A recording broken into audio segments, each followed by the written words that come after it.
Hello friends, मैं हूं आशीष और ये है एक माइक्रोस्कोपिक क्रिएचर टार्डिग्रेड, जिसकी मैक्सिमम लेंथ बस केवल 1.2 मिलीमीटर ही हो सकती है। बट इनकी बॉडी में कुछ ऐसे यूनिक सुपर पावर्स होते हैं जो पूरे अर्थ पर प्रेजेंट किसी भी क्रिएचर्स में आज तक नहीं है। इन्हें एटॉमिक बॉम्ब के अंदर रखकर ब्लास्ट कर दिया जाए या स्पेस के वैक्यूम में बिना खाना पानी के यूं ही छोड़ दिया जाए, अर्थ के सबसे हाईएस्ट पॉइंट माउंट एवरेस्ट की बात हो या डीपेस्ट पॉइंट मरियाना ट्रेंच की, टार्डिग्रेड्स इन सभी जगहों पर आराम से सर्वाइव कर लेते हैं। अब इनके बारे में इतना कुछ जानने के बाद आपके माइंड में क्वेश्चन का आना कैजुअल है कि इनकी बॉडी में ऐसी कौन सी चीज होती है जो इनको इतना डेंजरस टेम्परेचर एंड प्रेशर में भी जिंदा रहने में हेल्प करते हैं, और क्या वो चीज फ्यूचर में हम ह्यूमंस के बॉडी में भी ट्रांसप्लांट की जा सकती है। Tardigrade spacecraft which crash landed on the moon in April along with an archive.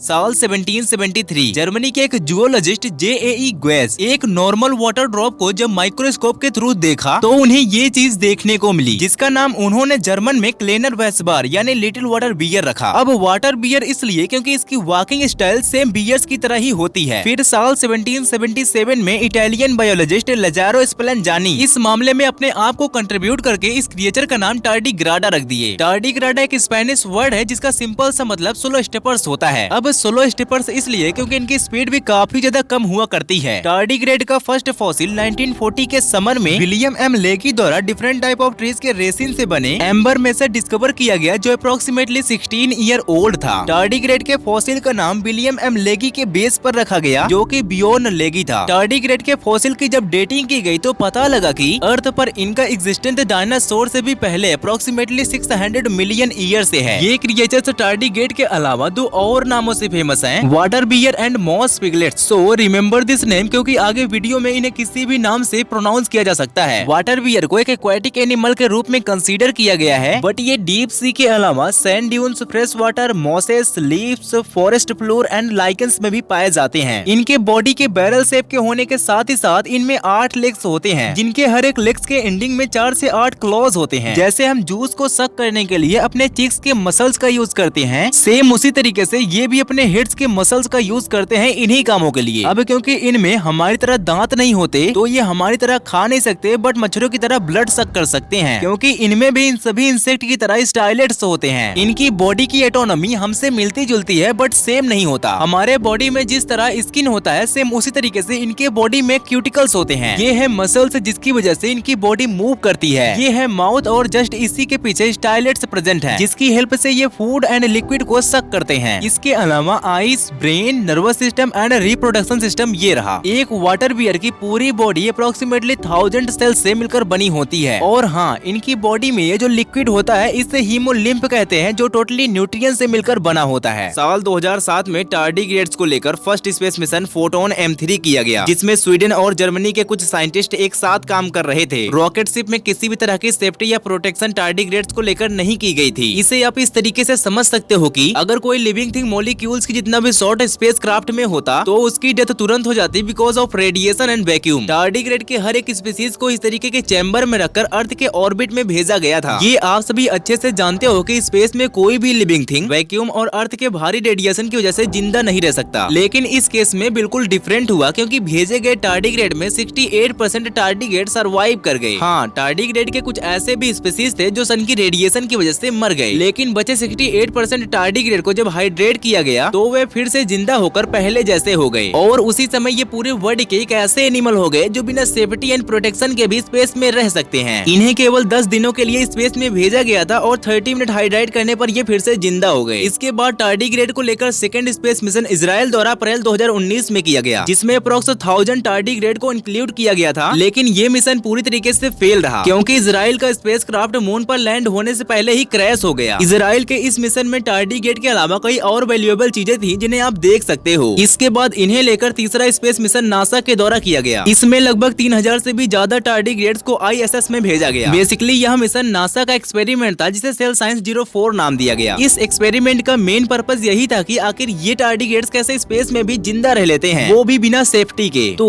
अब टाइम है टार्डिग्रेड के उन सुपर पावर्स को जानने का जो इनको यूनिक बनाते हैं। 1700 के स्टार्टिंग में ल्यूवेन हॉक ने कुछ माइक्रोस्कोपिक एनिमल्स में क्रिप्टोबायोसिस नाम के एक प्रोसेस को डिस्कवर किया था। बेसिकली क्रिप्टोबायोसिस एक ऐसा प्रोसेस होता है जिसमें एनिमल्स अपने बॉडी के इंटायर वाटर को निकाल देते हैं और फिर कुछ टाइम बाद अपने आप को रिहाइड्रेट करके उसी स्टेट में वापस ला लेते हैं। क्रिप्टोबायोसिस को एनहाइड्रोबायोसिस एंड ऑस्मोबायोसिस के नाम से भी जानते हैं। नॉर्मली एनिमल्स की यह एक एबिलिटी है जो टार्डिग्रेड्स में पाई जाती है। इस प्रोसेस में जिस परफेक्ट टाइम पर एनिमल्स के बॉडी से सारा पानी बाहर निकल जाता है, उस टाइम पर जिस स्टेट में इनकी बॉडी होती है उसे टन स्टेट कहा जाता है। यूनिवर्सिटी ऑफ टोक्यो के एक बायोलॉजिकल साइंटिस्ट टेकाजु कुनिडा का ऐसा कहना है कि टार्डिग्रेड के कुछ ऐसे स्पीसीज होते हैं जो अपने टन स्टेट में कई डिकेड तक रह सकते हैं। यानी कि अगर कोई टार्डिग्रेड 2024 में टन स्टेट में आ जाता है तो इन्हें फिर से रिहाइड्रेट करके 2044 में भी एक्टिव स्टेट में लाया जा सकता है। इसके बाद इनमें डीसप एंड कैस प्रोटीन डिस्कवर किया गया जो इनके बॉडी को प्रोटेक्ट करने में एक अहम रोल अदा करते हैं। टार्डिग्रेड जब अपने आप को टन स्टेट में डालते हैं तो बॉडी के चारों ओर कैस प्रोटीन की एक प्रोटेक्शन लेयर बना लेते हैं और दूसरा डीसप प्रोटीन इनके बॉडी के डीएनए को रेडिएशन से बचाता है। इसके बाद बेंगलुरु में present Indian institute of science का एक रिसर्चर संदीप ईश्वरप्पा टार्डिग्रेड को एक रेडिएशन लैंप में रख दिया जो अप्रोक्सीमेटली उस रेडिएशन को 1 घंटे से ज्यादा टाइम तक सरवाइव कर पाया था। संदीप ने टार्डिग्रेड के इस स्पीसीज को पैरामाइक्रोबायोटस बीएलआर नाम दिया। सेम यही एक्सपेरिमेंट कई और माइक्रोस्कोपिक क्रिएचर के साथ किया गया, लेकिन उसमें से कोई भी इस रेडिएशन को 5 मिनट से ज्यादा टाइम तक सरवाइव भी नहीं कर पाया। पैरामाइक्रोबायोटस टार्डिग्रेड को जब रेडिएशन लैंप में रखा गया तो उसकी पूरी बॉडी कुछ इस तरीके से ग्लो होने लगी जो उसको रेडिएशन से प्रोटेक्ट कर रही थी। इसके बाद जब इनके बॉडी के सेल्स को दूसरे स्पीसीज में ट्रांसप्लांट किया गया तो अभी तक जो रेडिएशन को 5 मिनट तक सरवाइव कर रहे थे वो सर्वाइविंग टाइम अप्रोक्सीमेटली 15 मिनट तक बढ़ गई थी। यानी कि इसका सिंपल सा मतलब फ्यूचर में इनके सेल्स का यूज हमारे बॉडी को प्रोटेक्ट करने के लिए भी किया जा सकता है। तो अब हम इन्हीं की बात करते हैं, लेकिन उससे पहले हम ये समझ लेते हैं कि एक टार्डिग्रेड मैक्सिमम कितना टेम्परेचर एंड प्रेशर में सर्वाइव कर सकता है। तो इसके लिए आप इस इमेज को देखो। एक टार्डिग्रेड के द्वारा मैक्सिमम टेम्परेचर 150 डिग्री सेल्सियस और low temperature -272 degree Celsius, pressure 40,000 kilo pascal, maximum speed 3000 feet पर सेकेंड। और इनके बारे में कमाल की बात यह है कि अगर इन्हें 30 सालों तक फ्रीजर के अंदर भी बंद कर दिया जाए तब भी ये जिंदा रहेंगे। टार्डिग्रेड के डीएनए से रिलेटेड एक्सपेरिमेंट चाइना के मिलिट्री मेडिकल साइंस के द्वारा किया गया था, जिसमें उन्होंने टार्डिग्रेड के डीएनए को ह्यूमन डीएनए में मिक्स कर दिया था। इस एक्सपेरिमेंट का रिजल्ट बड़ा ही अमेजिंग था क्योंकि ये सक्सेस रहा था। टार्डिग्रेड के डीएनए को एक सोल्जर के बॉडी में ट्रांसफर किया गया था। इसके बाद उस सोल्जर की कैपेबिलिटी इतनी बढ़ गई थी कि वो रेडिएशन को भी सह सकता था, लेकिन इसका मतलब ये नहीं कि इसे किसी भी रेडिएशन में ले जाकर खड़ा कर दो। टार्डिग्रेड के डीएनए एंड सेल्स अगर हमारे बॉडी में कैसे भी ट्रांसप्लांट की जा सके तो ये हमारे बॉडी की एबिलिटी को बढ़ा सकते हैं। लेकिन टार्डिग्रेड के माइक्रोस्कोपिक एनिमल होने की वजह से इसमें कई प्रॉब्लम्स हैं। पहला तो इनके बॉडी की साइज और दूसरा सेंसिटिविटी। अगर फ्यूचर में इनके बॉडी के सेल्स, जीन्स एंड डीएनए को किसी ह्यूमन बॉडी में ट्रांसप्लांट किया भी जाता है तो फिर उसका सक्सेस रेट बहुत ही कम होगा। टार्डिग्रेड किस तरीके से फ्यूचर में हमारी हेल्प करेंगे ये तो आप समझ चुके हो, बट इस वाली वीडियो को क्लिक करके ये समझो कि एक नॉर्मल सी हनी भी हमारे बॉडी को किस तरीके से फ्यूचर में प्रोटेक्ट कर सकती है। मैं आपको वहीं पर मिलता हूँ, तब तक के लिए बाय बाय।